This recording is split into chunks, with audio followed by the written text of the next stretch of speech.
Okay. Good afternoon, everybody. This is the Town of Dewey Beach monthly town council meeting, with a public hearing, and the following was an executive session. It's being held at Dewey Beach Life Saving Station as well as via Zoom. Today is Friday, May 16th, 2025, and it's 3 o'clock. With that, I'm going to convene the Town Commissioners meeting. Please start with the Pledge of Allegiance. Pledge allegiance to the flag of the United States of America, to the republic for which it stands, one nation, under God, indivisible, with liberty and justice for all. Thank you. Next item is roll call. Commissioner Bauer. Present. Commissioner Persinger. Here. Commissioner Gibbings. Here. Commissioner Jazinski. Present and in person. Here, so we have quorum in person. In person. First, can I have a motion for adoption of the agenda? Motion. Second. Before we ask vote, we will strike E from tonight's conversations, which is the item on the food trucks. So let's have another motion for that. I move that we adopt the agenda with the striking of E from the list. Second. All in favor? Aye. Can I have a motion for the approval of the minutes? So moved. Second. All in favor? Aye. Abstain. All right, we'll open this up now for any public comment. Any public comment for non-agenda items? Wasn't here. You could have read the minutes and saw the video. Anyway. All right. One abstention there, Kate, by David Jazinski, who was not here at the meeting. Present. Next, committee reports. Commissioner Jazinski. I don't have a community. Commissioner Gibbings. I will defer to Commissioner Bauer. Commissioner Persinger. Sorry. The Charter and Code Committee does have a meeting scheduled within the next couple of weeks. I don't recall exactly when it is, but they are set up to meet. June 3rd. Thank you. That's all I have at this time. Okay. Commissioner Bauer. Nothing new to report. It's good deferral. Next, town manager. Yeah, thanks, Mr. Mayor. Good afternoon, everybody. Just want to start off by saying the town, the state, the police departments worked very hard to get people to use the crosswalks. The chief, and she can go into it a little bit more if she wants to, we are going to be enforcing folks that don't use the crosswalks this year. We are going to be issuing citations if they're not using the crosswalks, okay? So I just want to make sure, I hope the media picks up on that. I hope the Cape Gazette, WRD, WBOC, we are really trying to get folks to use the crosswalks. There's been a big public safety push for that. The state has spent a lot of money for that, and we want people to be safe when they cross the road. So just start off with that. The front office has been extremely busy. Our maintenance team, Tammy, Kate, Sheena have been doing a great job, and the chief, thank you. Charter changes went up. They passed the Senate the other day. Thank you, Senator Huxtable. Right now, they're with Representative Claire Hall. They're pending. The kayak rack down on Van Dyke Street on the Bayside sold out within a number of hours at $100 a rack. There's 6 of them. That 6 kayaks that can go in. We may put another one up in the fall. See how it goes. Dawn Hicks has done a great job producing a new buyer flood checklist. If Kate's got it up there on the screen, you can find that on the webpage. What we found at the Climate Committee and a couple other folks have been saying, well, when we go to buy a house in Dewey Beach, how do we know about flood zones and the different, 100-year flood zone and the other things? Dawn's done a great job answering those questions, and that can be found on our town webpage. Nice job, Dawn. Groundbreaking was April 25th for the new town hall. Senator Coons, the county, the paramedics, Costello, GMB, the commissioners were all present. Thank you. And we are moving on with that. You can see here's a drill. It's not we're not actually pile driving, we're drilling. So it'll drill down 54 feet, and as the drill comes up, they fill those holes with concrete. They're gonna do 120 of those out there on the site. They've got 60 of them done. They're doing pressure testing now on them, and then they'll do another 60 next week. Then that'll go away, and when we demo the town hall we're currently in, they'll come back and they'll do 32 drill holes there. That's the crane that'll be used after Memorial Day. To move some of the equipment onto the site. And talking to Costello, what we're trying to do is actually build a shoe inside a shoebox. It's very tight, but so far everything has gone well. The Center Island project by Adel is basically done. The sidewalks are finished. The only part that's not done, as you can see right there, They ran out of the plants that they were supposed to have. The vendor ran out of the plants. They're gonna have to come back in the fall and hit those bare areas like that. But I've asked them to put mulch in until they get those plants. So if you get questions about that, that's why. You go to the next one, Kate. If you notice this week, DP&L's been in town. I mean, we had a lot of stuff happening this week around town. DP&L was in town replacing some of the transmission lines and some of the poles on Bayard Avenue and out on Route 1 near the old Grotto site. So, I mean, it was, if you were coming through town, you would have thought, you know, all the construction was, for the whole year was this past week, but it wasn't. Thanks, Kate. Part of the grants that we got, the $78,000 grant for the new camera system, it was a Homeland Security grant. The chief can talk about the radio grant for $100,000. But we're starting to put the new cameras up now around town, and that's going to enhance safety for everybody. Parking started yesterday. We're fully staffed. They're out today. Beach Rake is out doing its thing on the beach. We do have a drop of about 4 feet that's been cut in from the wind and everything, but they're doing the best they can with the Beach Rake. Jersey Street, the drains are in, as you can see there. The project is completed. We put seed in, and hopefully in the next couple of weeks that'll take. And the rain today, we shouldn't have any flooding. As I said, Adel is coming back in. When they put the new sidewalks in, it's causing some puddling around town. They're coming back in this next week and trying to work with some engineers in front of the Surf Rider, where's Woody and Babala's place is. There's puddling there. There's some down at Dewey Post. So they're going to come back in and try to figure out if they can put storm drains in, change the grade of the road. So they will be coming back in to do that. And even though we have all this work around town and there's all this stuff going on, we still have a lot of wildlife in town. It's just not at night. I was wondering why that was there. It's just not at night. But, you know, these were right down at the end of the street when that crane came in, and they didn't pay any attention to the crane. The crane was moving around, and they were right there. So pending any questions, Mayor, that's all I have. I don't have a question, but just having seen the very helpful flood information that Dawn Hinks put together, I am now reminded, and have recovered my memory, that the Climate Change Committee is meeting tomorrow morning at 10:30. So, note that for the record, yes. Jog your memory. Chief, Good afternoon, everyone. We're gearing up for Memorial Day weekend. Our seasonals graduated on Sunday, and we're actually doing some extra training with them today. You'll see them out and about. Not all of them, because some of them are still taking their college exams, but they'll all be here. We have 13. They'll be here next weekend, so we'll have a lot of us, everybody, all hands on deck weekend. And Dave is coming, as well as fire marshals, and then Milton will be assisting us next weekend as well. Our radio system that we've been waiting for is, they've been working on it. That's another construction project. They were working on the antenna this week, and they're getting that all set up. So just like we wanted for the spring, our radio system's gonna be up and running before Memorial Day Great. weekend, which is great. Our rookie officer, Officer that you all met a couple months back, will be off field training right before the holiday. So all 13 will be solo officers that can function on their own. The 2 new trucks are already on the road. They got them done very quickly. And then the Explorer that we just purchased will go to the radio shop next week. And hopefully within 3 weeks that will be on the road. So that puts us in a much better position for our vehicles. The stats for the month of April are calls for service, 391. We had 8 criminal arrests. We had 197 traffic citations. We ran 321.5 hours of traffic.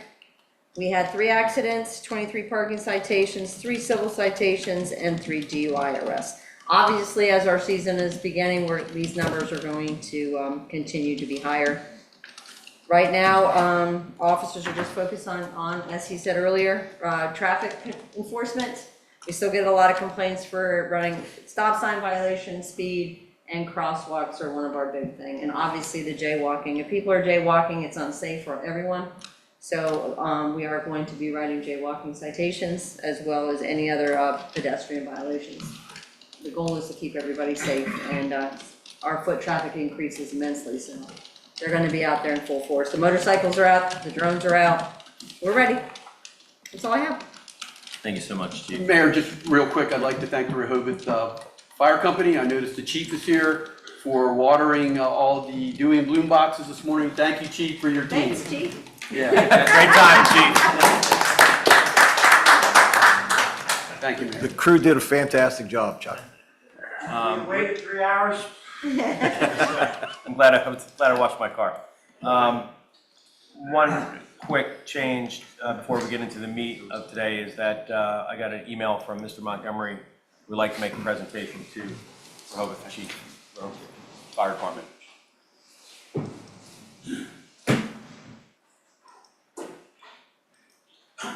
Wait, you got another one of those for us? You know, Dewey Beach does more than any town in Delaware for the community, we all know that. Mr. Pyries does a ton of charitable events, the business partnership does. I wanted to do this here because you all gave us permission to have an extension of premise for open weekend, raise money for the fire department, so we gave Chuck a check for $76,500 raised on St. Wow. Patrick's Day weekend. 100% for these guys, this guy's had a little bit of fun too.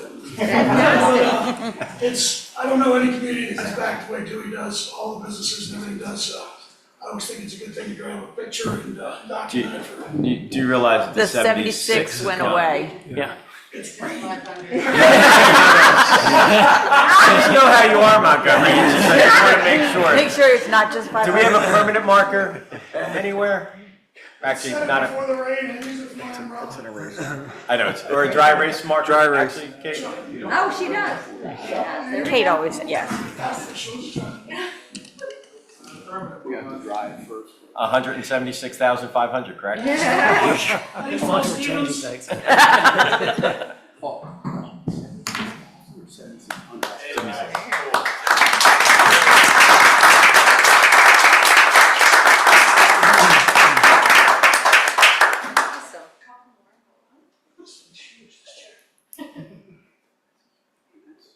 That's awesome.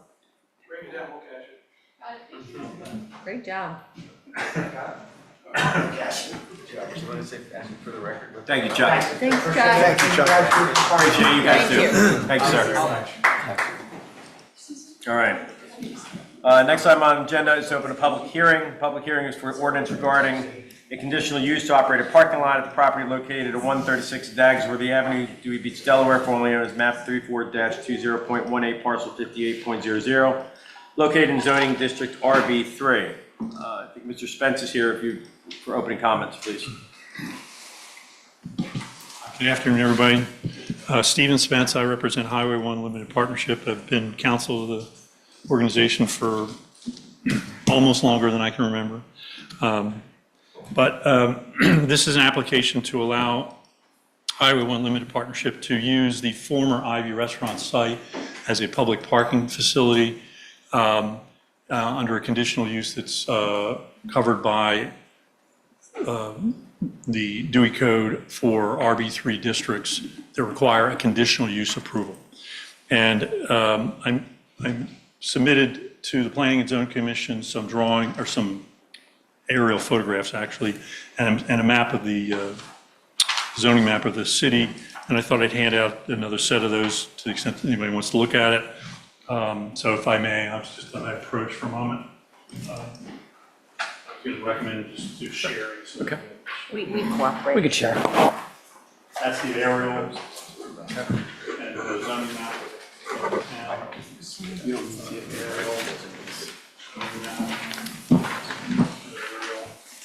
We're good. You can go that way. We're good over You're here. on that side? You're good from the other day? Yeah. Nothing's changed on any of those. But briefly on the zoning map, the RB3 district, a resort business district, is relatively small, primarily on these, on the either side of Dagsworthy Street. On the north side, you have Rainbow Cove, which is a fully developed area behind the liquor store, which is RB2. And then further down, you have the Bay Resort facility. And at the end of the street, you have Sunset Park. On the south side, you have what was the Ivy site, what we refer to in our business as the Yellow House, which has since been taken down. And of course, where North Beach is and the Lions Club is located, as well as some additional condominiums and residences that are easterly of both the Ivy site and the Lions Club property. But that's the extent of the RB3 district. So as I said, the code requires that if you want to have a parking lot that's a public parking lot, you have to have a conditional use approval to do so. So we filed an application. The town was extremely cooperative with us in terms of getting it on your initial agenda for referral to planning and zoning. We had the planning and zoning hearing on Wednesday. The Planning and Zoning Commission recommended unanimous with one member not voting to recommend approval of a draft of an ordinance related to this conditional use that council for the town has. And essentially what you see on this aerial drawing is that what is marked as the existing spaces was essentially the Ivy parking lot. And the not used area is where the yellow house used to be that has been taken down. And the fence that divides those two is the fence that's already there and has been there for some time. You can't see it as well on that drawing, but on the one that I submitted to you, there's a black line showing where there's a few parking spaces on the west side of the not used portion, which there's a fence there that's been there for years. Then on the proposed spaces, that's the area essentially where the Ivy structure was, where the building used to be.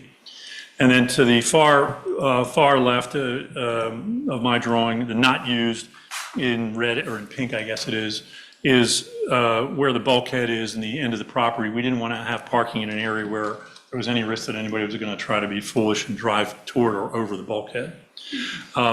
We do propose putting up a fence in that area to, if you will, cordon off that area so you can't go any further west.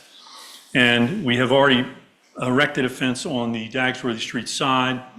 The proposed entrance and exit are the same entrance and exit that have been there for a number of years when Ivy was operating. It's a free-in, pay-to-get-out form of paid parking. So you can drive in, get the gate to open, you come in, and then when you leave, you usually use a credit card or a pass, if there is one, to get out.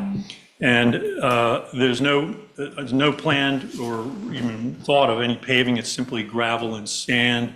We're not going to try to cover anything that would be both expensive and foolish, frankly, from a water conservation standpoint.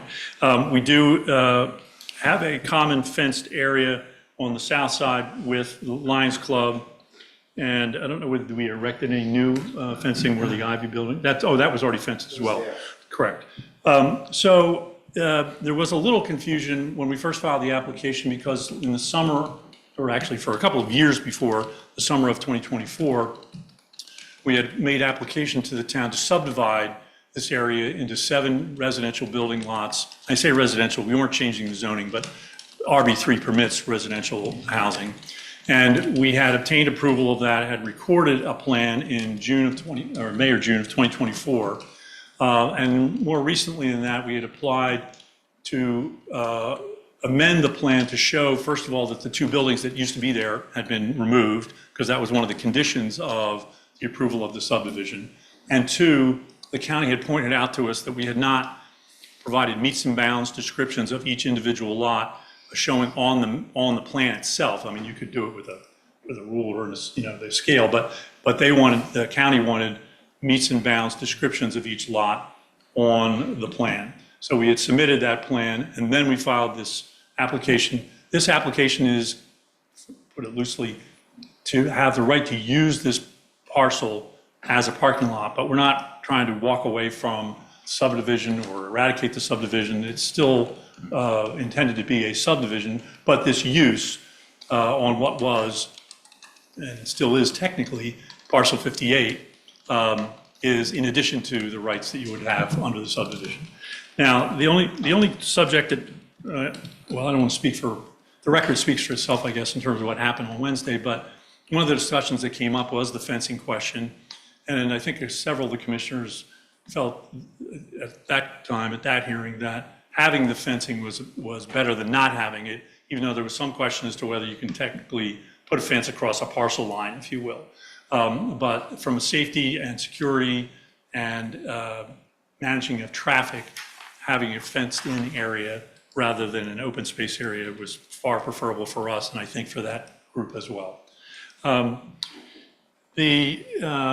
I said, when I filed the original application, I wasn't certain whether we were going to use any portion of what was parcel 57. We are not. So, and the draft ordinance that was posted only deals with parcel 58, even though that's technically what it's called, even though there is a subdivision in place. But we didn't have parcel numbers because the county wanted that meets and bounds description. That's, we intend to use it, allow a number of wait staff to park there while they're working. They'll be there typically into the early morning. We requested the right to operate it as a 24-hour facility because there will be people who will be there late at night or even overnight. We're not, I think we shut down the entrance. After 1, I think. So you won't be able to get in after 1 a.m., but there'll be cars later than that into the morning. I was going to make myself available for questions, or Mr. Pires, if anybody wants to ask him any questions, Well, I'd like to open up to the public for indeed, public comment. but we're available. Okay. We'll start with here in Life Saving Station versus Zoom. So if anyone has any questions for Highway 1 / Mr. Spence. I do have a question. So, the, You get to the um, microphone. You have so, to, you have to come up to the microphone. Sorry, I didn't hear what you said. State your name, where you're from. Ellen McIntyre with the Cape Gazette. So if it's open 24 hours, you said people will only be able to get in before 1 a.m. When, after, like in the next morning, when can they get in after that? 8 a.m. Okay. Okay, thank you. Anyone else here for public comment concerning this project? Kate, anyone online for public comment? Not hearing that, we'll close public comment. All right. Move on to the bulk of the agenda. This falls down to number 4, agenda items. Discuss a possible vote on the ordinance regarding a conditional use to operate a parking lot at the property located 136 Stagsworthy Avenue, Dewey Beach, Delaware, formerly known as map 334-20.18, parcel 58.00, located in zoning RB3. We've already heard from Mr. Spence, so I'll open up to council for any questions for Mr. Spence or Mr. Pires. This is just a quick question. It's not really directed to you at all. Is there anything in our code that would be in conflict with the hours of operation? I know for other types of businesses, we certainly have limitations on hours of operation. I don't think there is anything here. I'm just trying to verify that. I don't think there would be, and I think if there was an argument that was to be made that hours of operation should, or that this use should be subjected to hours of operation, I think we would probably determine that the public policy behind limiting hours is not impacted by self-serving use of a parking lot. So I don't think administration would interpret hours of operation in such a way. Good question. Okay. Any other questions, council? With that, can I have a motion? Motion. Second. All in favor? Aye. Aye. All right, So the ordinance passed. ordinance passes. Thank you very much for your time, and we're of course, we're using the ordinance that you posted, not the one I created, but the one you prepared. No one's objecting to extra parking in town. No, we're very happy about that. Thank you. No, that's right. Thank you. Thank you. Thanks, Al. Item B, discuss possible an ordinance to amend Chapter 138 of the Town Code regarding the maintenance of sidewalks. Mr. Zolper. Yeah, thanks, Mr. Mayor. So after this past winter, when we had 2 snows, one of them substantial, we have 2 maintenance folks and a skid steer, and their first priority is make sure the fire hydrants are clear. So if we have a fire anywhere, that the fire department's able to identify those. The second thing is to get the streets clear as quickly as possible. But we ended up, this year, we had people call and complain that the sidewalks weren't clear. And after looking at a number of different towns across the state, and a lot of their town ordinances, it's the property owner that abuts the sidewalks, whether it's a business or a private property owner, they're responsible for clearing their sidewalks so many hours after a snowstorm. We do not have the people to continue to try to clear the sidewalks. Putting a skid steer up on the sidewalks can cause damage to it. And I just think, most of the other towns in the state are already doing this. We should follow suit. Thank you, Mr. Zolper. Any public comment on sidewalk cleaning? Council. And that was done online. And none online? I assume Kate would let me know. I Yeah, apologize. I know, just for the record, I'd like it stated. Okay. Okay, anyone online? No one is speaking up. Okay, let me know if anyone does. Thank you. Commissioner Persinger. This is an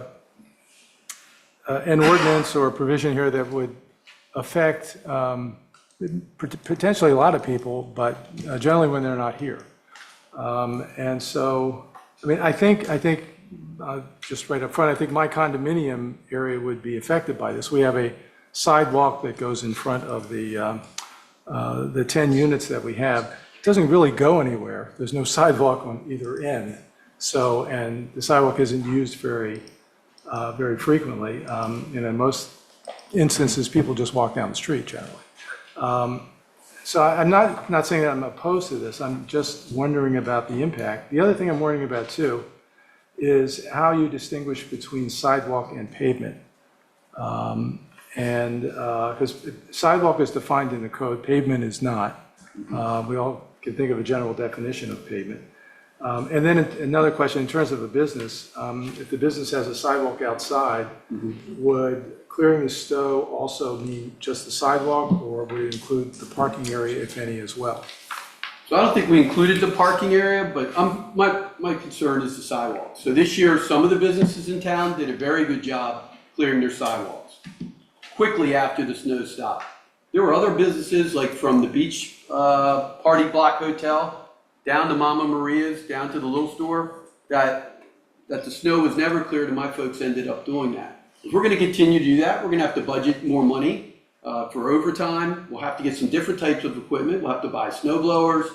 And, that means we have to store them somewhere. I just think that folks that have their properties adjoining sidewalks should be responsible for the sidewalks. And if they're not here during the winter, they need to hire a company that'll take care of it for them. And Go ahead. this would include sidewalks beyond those on coastal highway, so side streets that have sidewalks. That have sidewalks. There's not many, but there are some. Like along the new grottos, along where the old grottos was, over along the little store where Commissioner Persinger said he does have a sidewalk. There are some limited ones near Gary's on New Orleans Street.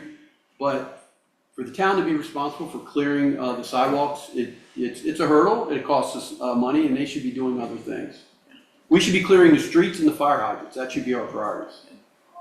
To Mr. Zolper's point, I mean, certainly in the District of Columbia, that's how it's always been. Whether you're commercial or residential, you're responsible for the sidewalk in front of it, a certain amount of time after snow. What condominiums do who are in that situation, because no individual resident of a condo typically, unless they're industrious, would do it. They just have a service that it's kind of set out in advance how much they're going to charge them when it's a snowfall event, and they just, the service just takes care of it. Individual homeowners can, just decide what they do or not do in that regard. But are there many actual individual single-family homes where they're not like part of an association that have sidewalks? I think of the one that's adjacent to, or right next to they have the Cubans. Sharky's. Yeah. I think it's how, Yeah, or this down by house- Nala also, there's another This one. house is right there Yeah. by Nala.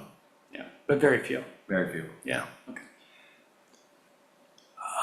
For me, I would delay voting on this. I think this came up very quickly. I wasn't aware of it until I saw it on the agenda. But unless others disagree, I mean, if others disagree and they want to vote on this today, I'm not going to vote against it. But I would prefer that we delay it, let the public have more opportunity to know that this is taking place. We're certainly not expecting a snowstorm in the next couple of months, so I think we're okay there. Please don't manifest that at all. So anyway, that would be my preference, but again, if others feel that we should move forward, then I'm not going to vote against it. Kate has let me know that there's someone here for public comment. Yes. Hold on. Can you, let the person in. David, you can go ahead. Yeah, David Moskowitz, living in Dewey Beach during a snowstorm. One thing that has to be differentiated is if there's less than 6 inches and more than 6 inches, because if you get a monster snowstorm, and especially when it's below 32 degrees, 24 hours isn't enough. So if you do an ordinance like this today, I would ask that you copy what Arlington did in Virginia, and it must be removed within 24 hours if it's 6 inches, under 6 inches, And if it's over 6 inches, you get till 36 hours or perhaps 48 hours because 24 hours to move all that snow was not possible over this winter. Thank you. Any other comments from council? No, I mean, I think it's only fair that, the sidewalks have to get cleared because people walk in the street, which Right. isn't an optimal solution there, but it shouldn't be our expense to do everybody's sidewalks. Okay. You've heard Commissioner Persiger talk about the possibility of tabling it until next month. Is it? Could we table and have, come back with those modifications that were suggested? Yeah, I don't have a Are problem they- with that. We have one public comment. No. So, if you have public comment, please come on up, Mr. Thomas. Okay, can you put the 2-minute timer on? Hello, Dave. Let the record note he walked here for the rain. David Thomas here, 1 Reed Avenue. My thought is there's an attachment that can be put on the front of a Bobcat that is used at places like the campus of the University of Michigan when it snows. And I was there one time when they had a 4-inch snow, and it stopped snowing at 9 o'clock, and by 10:15, they were done. I mean, it went down the streets where all the shops are.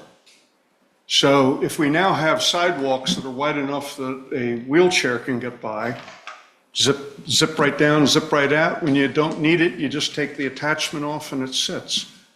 That might be the way to go, because you're talking about people getting up at 7 in the morning and yada, yada, yada, in the off-season. That would be the way that strikes me, because you have an enormous amount of pedestrian traffic in Ann Arbor and whatnot, blah, blah, blah. So, Thank you, Mr. Thomas. Thank you, Mr. Thomas. So that comment was that the city should clear the. I understand, yes. Okay.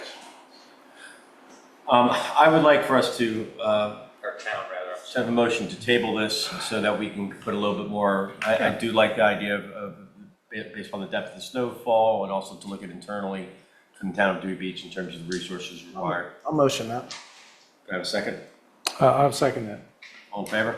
Aye. All right. Okay, so if we can put that on June's agenda, please. And since there was a proposal made that would involve an expense, could we have information as to how much that would cost us? Of course.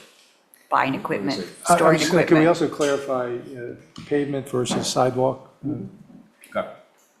Very good. C, discuss discrepancies in chapter 185-59 and 185-60 of the code relating to non-conforming structures. Mr. Persinger. Yeah, we referred this issue to planning and zoning at the last meeting. 185-59 deals with, well, both provisions deal with non-conforming buildings and non-conforming uses. 185-59 deals with what happens when a non-conforming building is damaged and needs to be reconstructed. The changes, planning and zoning considered this on Wednesday evening. The changes to 185-59 are purely cleanup. That's solely it. It makes it clearer, more consistent. Any inaccurate section references were excluded. They also recommended that the reference to the town-wide 35 feet height limit be deleted, since that is no longer the case for the last quite some number of years at this point. 185-60, the Planning and Zoning Commission also recommended some changes there. The changes that they recommended do not in any way, or would not in any way, change the existing policy that the town is following, but it will instead clarify the policy. And the issue here is that essentially a non-conforming building can be expanded, but any expansion has to meet all of the requirements in the zoning code. So again, we will have some language that we can consider at the next meeting, schedule a public hearing, unless Fred is coming this way to tell us something different, but schedule a public hearing and have some draft ordinance that we can look at that time. And That's it. this would address the issue of not being able to expand into the non-conforming area if they can expand. It makes clear that you could not expand into a setback area, for example. Even if the nonconformity that building presents already extends into that setback area. Thank you. Any questions for Gary? So this is a discuss item, so we'll need Just to. discuss. I'd ask from the general public if you have any comments on this while we will push this off until June.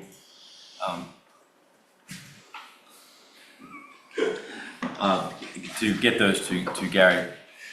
Is there any public comment? Come on up. I knew I wasn't going to get those from too early. Still David Thomas on One Reed Avenue. I didn't think I'd be here talking about a rotary brush attachment today. It was really this item and the next item that I was thinking about, and that is that One Reed Avenue happens to be a non-conforming structure. It's older than Dewey Beach.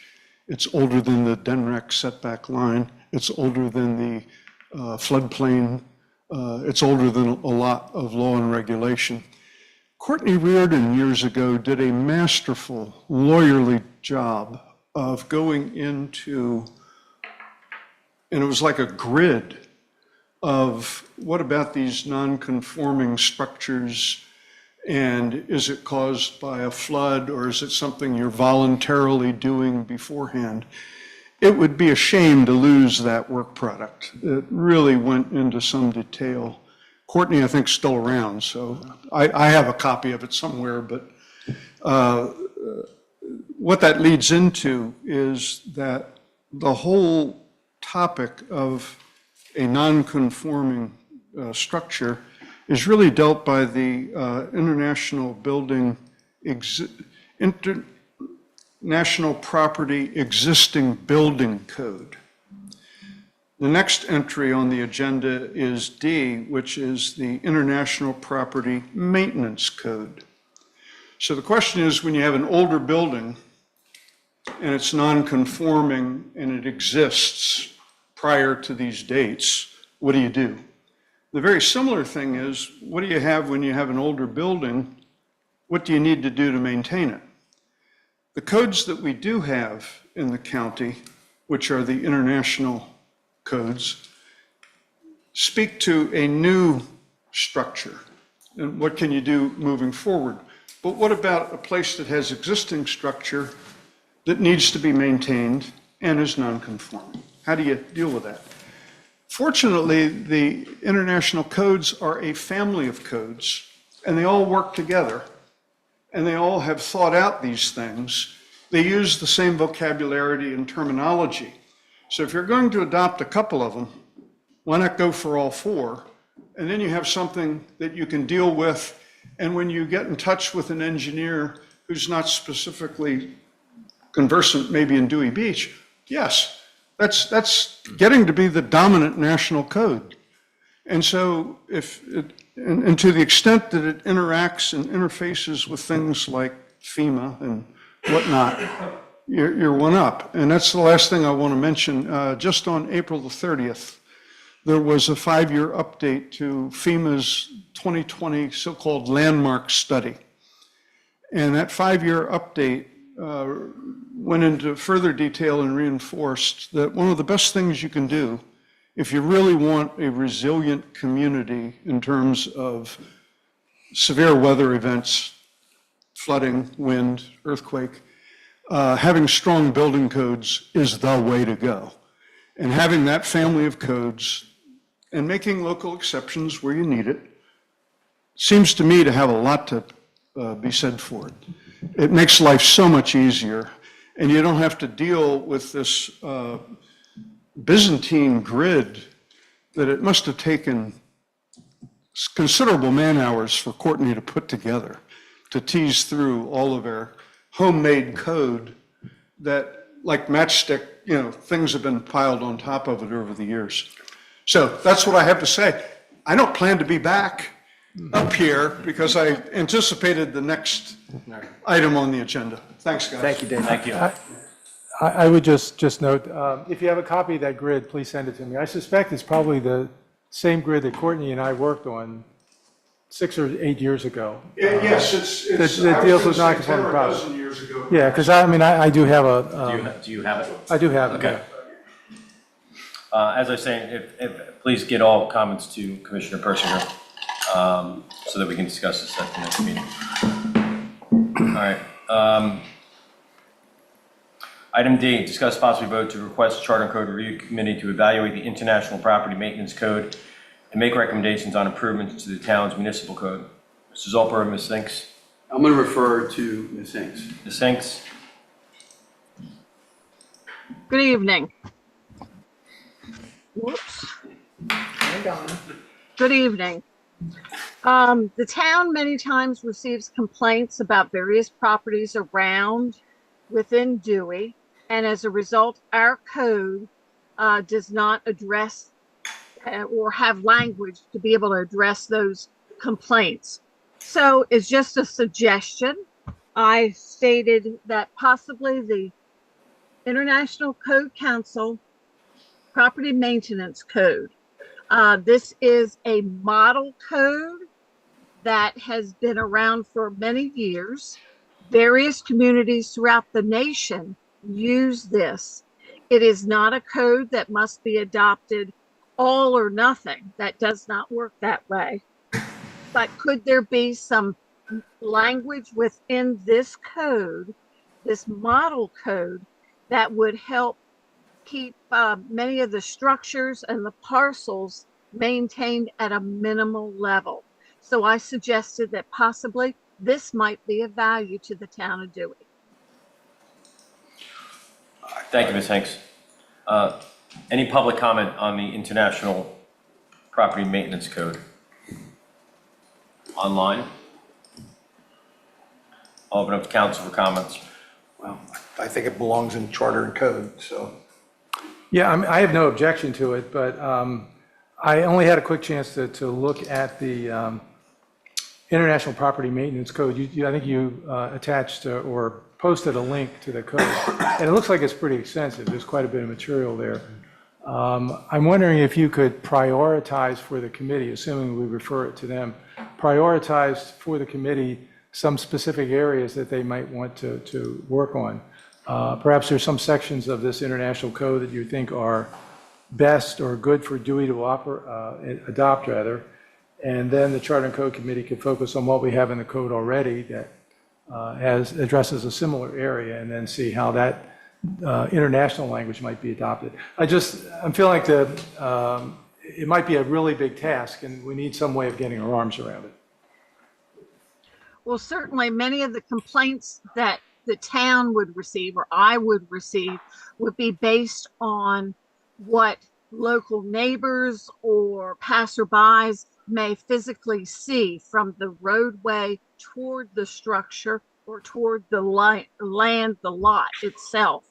And so it would no doubt be the exterior of the property. Now, if the town wants to get deeper involved, then that's where the interior codes would no doubt could possibly help if there is a need when it comes to rentals. It does address a lot of those issues. But at the time of a discussion that I had and the complaints that came in has to do with the exterior of either the structure or the property itself. Okay. Well, maybe you could share some of those complaints with the committee. Maybe that might help direct the work somewhat.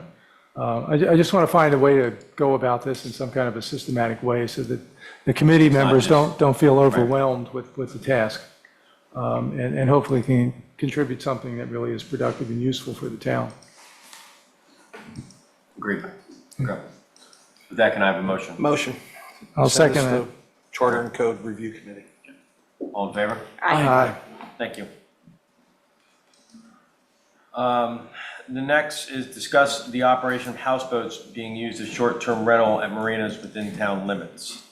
Mr. Zolper. Yeah, thank you, Mr. Mayor. Approximately 2 years ago at the old McKinney Marina, which is now a Blue Water Yacht Club, a houseboat arrived, and I had some questions from some of the folks that were actually in the marina and some citizens about that. I had called DENREC and said, DENREC, hey, we've got this houseboat. It's not in the town jurisdiction, but I'm getting some calls about it. I'm assuming Denrec came down and spoke with the marina owners about it, because within a couple weeks, the boat was pulled out of the water. And it disappeared for some time. I was contacted a couple weeks ago about a boat that looks like it appearing down at the Rehoboth Marina, which is off of Collins Street. Contacted Denrec, spoke with some of the folks down there about it. Kate can actually bring up a picture of it. Spoke to some of the folks about it down there, and again, contacted Denrec and asked them, what's the status of a boat, even though it's not in our jurisdiction. There are some concerns with the number of people, what's going to happen to the raw sewage. It's a 2-bedroom with a bathroom, and some of those other things. So after going back and forth with Denrec, Denrec has advised that Denrec is currently assessing the situation. Any potential violations that are under active investigation will be coordinated directly between the marina owner and Denrec. And that's kind of where it is right now. It'd be nice to get it cleaned up so the town would quit receiving so many questions. All right, I have a few comments on this, but I'll put it out for public comment. Does anybody like to come and discuss the houseboat issue? Come on up, Elaine.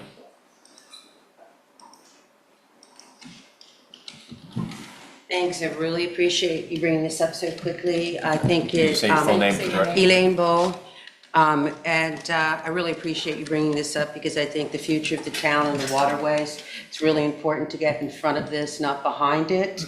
Because you can think of the stories of having a lot of rentals out on the bay because you can get more money for a rental than you can get for a slip. But then it's not necessarily the kind of atmosphere or what we're looking for in this town.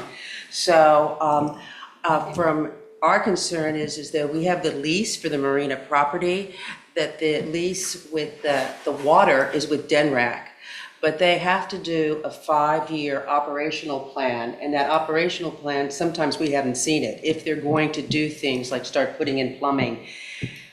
But I haven't seen anything of them saying they're going to do that. So I think it's important because the fact that money is always important to big corporations and monetizing whatever they have, that this could go in that direction. So I've reached out to not just the commissioners here, but all of the state government that might be interested in this so that we are ahead of it. So as it goes along, anytime we hear anything, you communicate with us and we'll communicate with you what you know, and the decision will be made based upon everybody being involved, not just Denrec or the marina or us. So, thank you. Thank you, Elaine. Yep, thank you. Anyone else? Mr. Mayor, the town gets no funding out of any of the rentals in the marinas at all. No, yeah, so Mr. Zolper and I have had the conversation this prior week. What we see is this becoming a floating hotel, but it's out of our jurisdiction in terms of what we can do. And with council, they're exploring possibility of, could we put an MOU similar to like what we have in the beach, where if there's a dock, we have some oversight or some say in terms from ordinance perspective of what goes on here in town. But we'll keep the community apprised of this as we move forward. I had a question for Fred. A number of years ago, we established some jurisdiction going into the ocean to some extent. I don't know what we have and what we don't have. And I don't know if we have something similar on the bay or whatnot, but people are saying that we have no jurisdiction. Don't we have some limited jurisdiction over the bay at all, or no? I have some recollection of what you're speaking of. Yeah. Over the ocean. I don't know that our zoning, I don't know that we have any express authority over what goes on in the bay itself. Okay. However, I think it is complicated. It's a complicated issue. It's not straightforward. For instance, the RB1 zoning district does not permit a detached single-family dwelling. That's a commercial area. So if they propose to construct a single-family dwelling on the marina site, they'd be prohibited from doing it in RB1. I presume that it's the marina that is offering these units or this unit for rent, and a marina is a defined use, which may not permit, possibly, I mean, gonna have to look into it, but it may forbid this type of rental. Certainly not straightforward that it's within the definition of a marina, that you could have lodging for independent use as opposed to lodging for people who are renting boats on slips or at slips. There's also some concerns about how many principal uses you can have at any one site. So there's some arguments out there that we're going to need to explore to determine whether this activity does in fact represent a zoning violation. Well, we can look at that quickly from our own perspective, because if you go to the website and look at it, I'm not saying that they're doing anything wrong, because we don't know that yet, but it is rented for most of the summer coming out. So something we should absolutely take a look at. Any questions for Mr. Zolper, as this is a discuss only item? Any other questions from the public? All right, let's move on.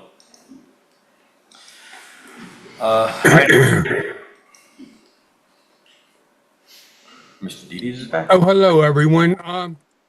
I'm just a slip holder at the marina, and my major can you state your name, sir? Actually, with safety, does this marina actually have ladders on their docks that they're supposed to have, and the proper fire suspension and safety rules for these people that are going to be on this houseboat, as well as all of the slip holders?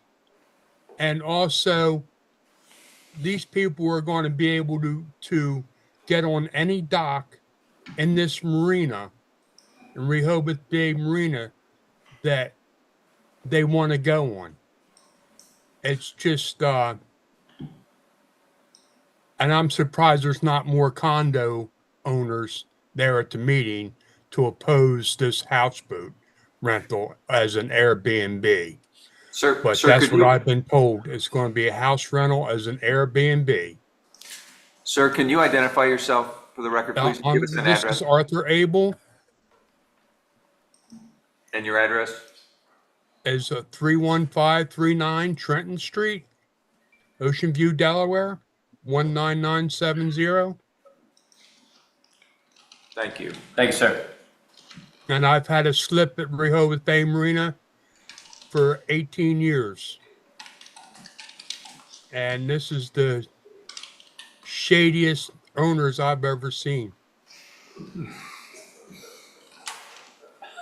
Thank you, sir. They don't take care of their marina, and they don't take care of the people that have boats on the marina. And I can just see parties now out, yeah, on these boats. And from what I understand, they want to put another boat right beside it, another houseboat right beside it. So I can just hear the parties now.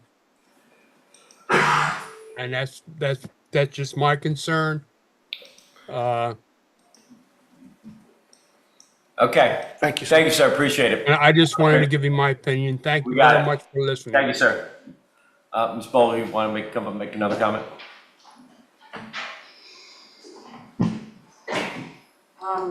I just want to let this gentleman know that right now it's in the hands of Denrick, because they do actually, it is in the water. And our town manager has been fantastic about helping us get in contact with Denrick. But Denrick may already have written them a letter saying that they don't have the proper things for the houseboat. We don't know that. We're just trying to get ahead of it for the future. And as regard to the marina, to the condo owners, I'm here representing them. I'm the president of the association, and they had just had to deal with another issue of a liquor store, and this only came together this week when it came up. But they're very, very interested. And if the houseboats start piling up and it becomes a problem, we're now laying the groundwork so that we can take care of it. So that's what's going on right now. Thank you. Thank you. All right. Thank you. We're pretty well informed now, so we're going to move on to the next item on the agenda, which is review and discuss the April financials. Ms. Good Hall. Good afternoon. Looking at the financials month to month may not always give the best view of financial situation, especially at the first month of a new fiscal year. The budget allocations may seem off or a little wrong at times. However, the revenue streams are based on historical trends, which, as we saw last year with parking, can change at any time. Expenses besides salaries and those items that are known to occur only at a set time of the year are primarily straight lined, the total divided by 12. To analyze every expense that the town has over historical is more time than our current staffing has available, and may not give better predictions. So with that being said, I just wanted to give you, a little background before we go into things. As far as the revenues are concerned, if you look at this month's revenues, hotel tax and transfer tax are not listed. Those revenues come in a month behind the transactions. So what we received in April is basically March's revenue. So at the first month of every fiscal year, you're going to see nothing in those two. However, I can tell you that the April transactions, there were 7 of them, 7 transfers that net the town about $90,000. So we're off to a good start. Ending up fiscal year 25, transfer tax netted us $1.1 million, which helped a lot. Thanks to the efforts of our front office, the rental license renewals and commercial license renewals are coming in strong, as our accommodations tax revenues from property rentals from October through March. Our front office, when property owners come to get their parking permits, hey, have you turned in your accommodations tax for the last 6 months? Have you got your license for this next year? They're trying to stay ahead, so we don't have any problems. Also, our code enforcement officer is out there daily talking to any constructions going on, saying, hey, you got your license? Are you following all the rules? And all this benefits the town in the long run, because making sure the revenue comes in and nobody's breaking any rules. And we're following all the codes. Yes. That too. During April, our police department purchased the 2 vehicles approved by the commissioners, as well as the replacement vehicle that was approved. The chief mentioned these. These, along with the ATV that was purchased for the beach patrol, do not have any offsetting revenues because they are paid for out of either the capital expenditures that we have put aside or the money that the chief had already saved, or from the insurance money that came in from that vehicle. Once everything at the end of the year, the numbers won't be so skewed. So it won't look like the police are overspending. They're not. There's just the way it's allocated. Along this line, we asked last month by I was asked last month by Commissioner Persinger, how come the year-end operating bottom line could be higher than the overall bottom line? I had the answer, but I wanted to confirm with our outside accountant before I gave an answer. And I was right. I just wanted to make sure I had it right for you. Does that mean I was wrong? No, sir. Never.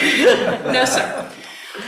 Those expenses, which are primarily the expenses for the new town hall, there's no revenue for those because it's savings. That revenue was already recognized in prior years. Once we do the final entries and capitalize, they're moved off the profit and loss and into capital expenditures, into capitalized items, so it won't be as skewed. But the operating is the number that we should go with.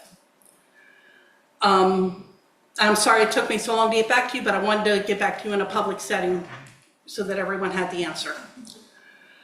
As far as the audit is concerned, I will be sending the majority of the data requested by the audit firm by the end of this month. The final entries for closing this year on our part are being done within the next couple of weeks. I feel confident that the audit will go smoothly, even with the changes that have come down from GASB, the Government Accounting Standards Board. Next year's audit will be a little bit more challenging with the grants because we'll have to do an additional audit just on them but that's a future worry, not now. As far as the seasonal onboarding, which I also handle, all our seasonal police, parking ambassadors, and dog ambassadors have been taken care of. The lifeguard onboarding will be finished hopefully within the next week as the kids come home from college. Starting Monday, the remainder of our employees that will be using our new timekeeping software that the commissioners approved, they start Monday, the beginning of the new pay period. Sergeant Schmidt with the police has been helping me with the training because he knows the back end as well as I do, as well as the front end. So he has been instrumental in helping me with that. It should make life simpler on the department heads so that they can go in and check times at any time and approve it. It'll make easier on the town manager for approvals. It'll make easier on Ms. Cassis, my accounting clerk, and me for payroll. And I appreciate the commissioners approving that. So, any questions about the numbers for April? Commissioners? Makes sense, thank you. The only comment I would have, Sheena, is I had a conversation with Vince DeFanzio of the Hyatt Hotel, and we were talking a little bit about the budget process. And he opened the door so that if we wanted to request their budget numbers for this year, Okay. you can request that and they'll provide it, which then give you better support to understand what the hotel tax might be, as Great. well as asking. I don't think it's a bad idea to ask the other hotels if they have a budgeted number for this year. That would be great. I'll make a note of that. Okay. Thank you, Sheena. Item H, discuss and possibly vote on resolution to approve the transfer of funds from Brown Advisory to the Community Bank as recommended by the Finance Committee. Commissioners will also assess the current financial status of the Town Hall project. So first part, Bauer. Yeah, so we're just following the process here. We had the public meeting in the Finance Committee group, and this refers back to the 1.4 million that was unassigned. So what the committee has recommended is now come back to us for final approval of moving that to the funds for the Town Hall. Any public comment? Really? Anybody online, Kate? No. Commissioner Percy. Well, I just had a few comments. I mean, I listened to the Finance Committee's meeting earlier this week. Was it this week? Last week. And they spent a lot of time talking about this. And I think there was a bit of discomfort, some uncertainty, some lack of awareness, both in terms of where this money came from initially and how it would be used. And what I asked for today's meeting is to have posted a copy of what I think is a very helpful summary of the detailed sources and uses of funds for the new town hall. It's a great summary. It is available online, but I must say I think it's a little bit buried. There's a very helpful chronological summary of the town hall project, and if you get down so far, you'll find a link to this summary. But I would like to suggest that the town put up something that is a much more accessible view of the town hall project, both in terms of the overall design, as well as this very good summary of how it's going to be funded. The other thing I would note, and I'm doing this kind of for the record, just so that, again, we've talked about this before, but this $1.4 million was originally supposed to be part of our rainy day fund. It is not. The town was able to put together the required rainy day fund, which is 50% of operating expenses, through other means, other excess revenues that have been gained through, over the last few years. So this truly is money that is not assigned. And that was honestly a surprise. If you look at our general fund balance policy, it's very clear in the implementation plan that this money that sits right now at Brown Advisory was supposed to be the lion's share of the rainy day fund. But again, this is truly unassigned money. It is available for reallocation. I think there was a little bit of misunderstanding perhaps among the Finance Committee about how we would use the $1.4 million, assuming that we do approve it being transferred to Community Bank. And I think, again, the summary of financing here makes it clear that At this point, we've allocated $1.2 million of that $1.4 million toward the cost of the town hall. So that still leaves another $200,000 that could be available at some point to cover some cost overruns should something like that occur. So again, I think we're in very good shape here. It's very fortunate that we have this additional money. And I just, again, want to make it clear for the record how that money is available to us. It is unassigned, and we are planning to put this to good use for the cost of the new town hall. I concur with my colleague. It was a very detailed and based on confusion discussion through the Finance Committee, and hopefully they are able to either look at the minutes from here or listen to this to get a little bit of clarification. To simplify it, I would say this is something like a savings bond that our great aunt gave us a long time ago, and we tucked it away, and we found it now, and it's time to use it. I didn't get any of those, so I wouldn't know. Yeah, what we'll do, we'll work with Town Hall to find a better spot so that everything can see where it is, where the funds are. And I do have an updated spreadsheet for this, for you, Kate, so I'll give you a different update because we have, for example, if you're looking at source uses, the donations committed or that actually has been received already. So we've already received the $200,000 in funds from the individual who donated. As well as, while we do have the IT camera computer 472, those that would also see if there's a federal grant for the 472 under a normal circumstance of the federal government operations, we probably would have seen that money already. But we feel confident that it will go through in time, and we'll keep everyone apprised of that. What did happen, just for full transparency, I just signed a check for the permit fee, which is not in here. So we do need to add that. So there will be things that'll cause us to fluctuate, but for Sussex County, there was a $67,000 permitting fee for us to build town hall. We asked them to waive it for us, but they would not. Well, we'll have to ask them for another $67,000 for the EMS station. Yes. All right. Any other conversation or anyone from the public to talk about this possible vote to transfer the funds to Community Bank? Not seeing any, can I have a motion? Motion. Second? All in favor? Aye. Very good. Not related, but the community bank is on the next line also. I discuss possible vote on resolution approving the terms of loan from Community Bank for financing the new town hall. It's on me to do this. So we've gotten a proposal from Community Bank. This is for us to have a conversation today.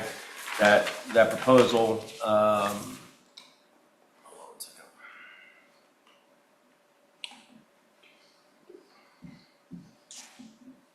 second. That proposal provided three different levels for the options for up to $3 million. There was a 10-year at 3.11% fixed, 15-year at 3.53% fixed, and a 20-year at 3.77% fixed. The loan itself requires us to sign off the documents for that loan to move forward, and we need to identify a term and therefore the related interest as part of that process. There's also some confusion on this that by signing this, it doesn't mean that we'll borrow $3 million, it's up to $3 million. We're going to borrow what we need at that point in time. We don't need to take the funds right now and incur interest expense. It's when we need it. So we have several million already in the bank. When we see that we're going to be into a use that we'll need to require it, we can pull it from Community Bank as we need it, which will minimize the interest that accrues. And then once we're done, the loan gets closed, it all goes rolled into one loan with principal and interest. That amortization will start. So, For a comment? well, it's your floor. It's your floor. No, I was expecting your name on here, not mine. I'm Jack Riddle, President of Community Bank. Based on the RFP and what we understood of the whole project, we wanted to offer terms that would not put you in a position where you had to borrow the money, that you had to take the money, or we established what the prepayment pattern was going to be. Under our RFP proposal, we said we can make it quarterly, we can make it monthly, we can work all that out. The actual draws itself normally how this will happen is once you, in concept, agree to this, we will, over the next couple months, work with your council, my council, to make sure we get all the little details worked out. There's always details, you know that. And then you can start, we'll close on a debt contract that says you can borrow up to $3 million. That's what the contract will say. In the RFP, it talked about a 1 year of getting this finalized in terms of how much of the money you needed.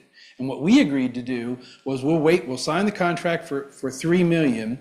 And then when we get out to next year, which I think it was April is what was in the RFP, we will then decide, not the term, but we'll right-size the payment. For example, if you borrow $1 million for 10 years, or every million you borrow, it's about $10,000 a month. So if you sign the note for $3 million and we get to the end of that April period and you've only borrowed $1 million, we'll right-size the payments to reflect you only borrowed $1 million. Keep the rate the same, but we'll fix the payment. So if we're not going to make you pay payments on a $3 million schedule if you only take $1 million. Right. I mean, from what I've sensed from this group, you are a very debt-averse operation. So this provides you the comfort of knowing that money's there if you need it. And whatever happens to rates, you're good. But we're going to right-size the payment to make sure it fits within the budget confines that you want us to do.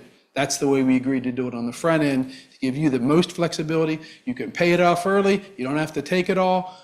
That's it. Sign a contract for $3 million, work with council, make sure he's happy with all the nits and nannies.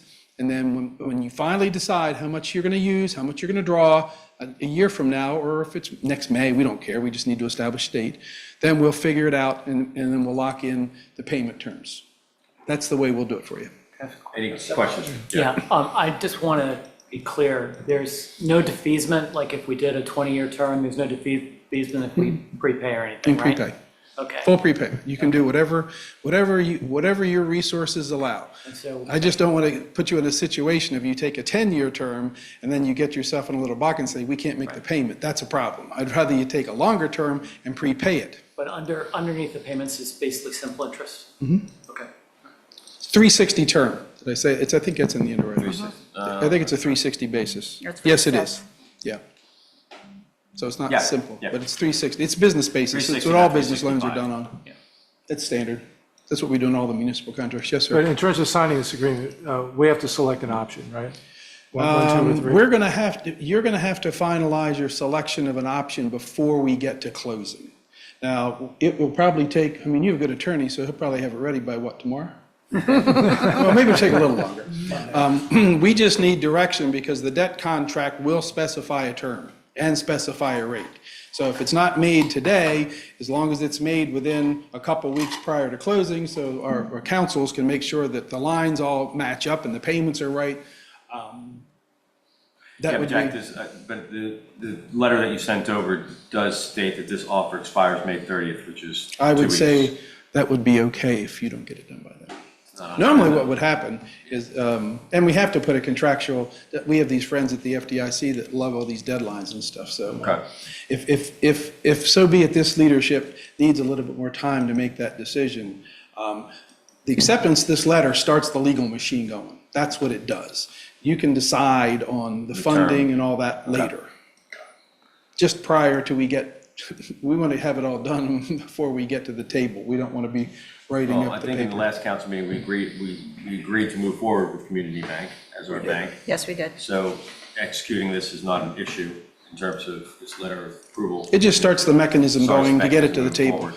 And then we'll close on your schedule. I mean, whatever you'd like to do. The rates are not going to, we're not going to do anything with, rates going to be, rates go up, that's on us. That's not your problem. That's us. I don't have, I'll open up for for any public comment. I don't see anybody. I would feel comfortable moving forward, or I can feel comfortable if you guys want to discuss this further in terms of how to put forth the terms. And I'll just start off with my opinion on this. I prefer that we would do the 20-year.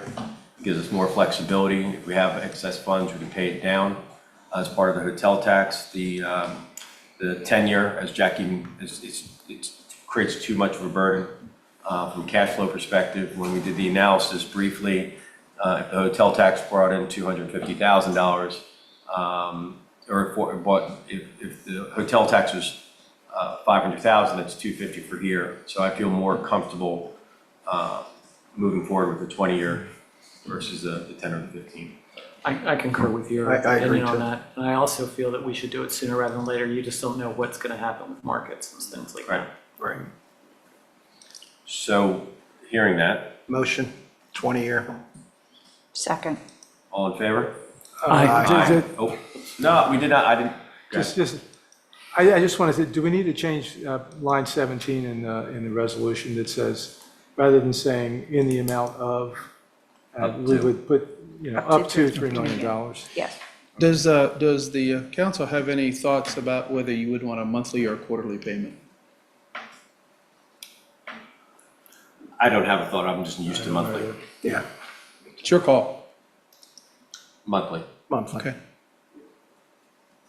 Well, you can look at it every month. Yeah, When we see have it. our meetings. Right. We Okay. forget about it. Agreed. All right. So our motion is that we would approve the resolution in the amount of up to $3 million, and we have selected option 3. That is correct. Okay. Want to read through the motion? Just for that clarification.